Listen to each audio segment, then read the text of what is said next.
Ne, mēs esam ne tikai 4, mēs esam 4 scenogrāfi, īstenībā mācījušies vienu un to pašu.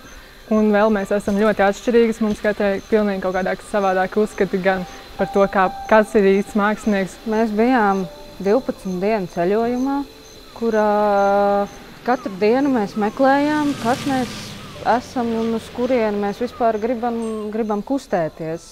Prāgas sakarā mums bija pilnīgi 4 savādāki uzskati, kas ir šis brauciens un kāpēc mēs vispār kaut kur tagad braucam uz Prāgu un ko mēs katrā tajā vietā darīsim.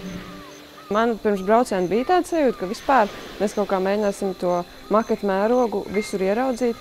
Un tad tās dienas nāca un bija tik dažādas.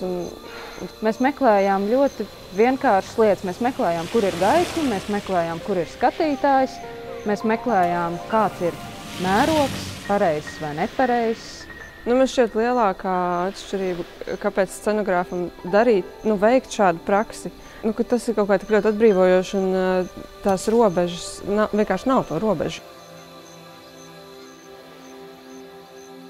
Mēs vienkārši kā scenogrāfi mēģinājām saprast, kas tad ir šī vieta, nevis kas esam mēs un ko mēs personīgi gribam pateikt, bet kas ir šī vieta un kā mēs varam šīs vietas stāstu kaut kā pastāstīt.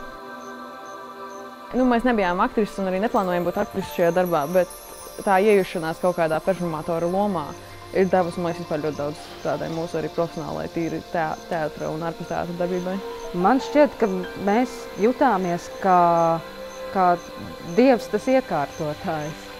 Un tā mēs arī katru dienu to darījām. Mēs iekārtojām pasauli mazāku vai lielāku, kādā dienā ar maketu, kādā dienā ar rekvizītiem un kādā dienā ar veselu kalnu.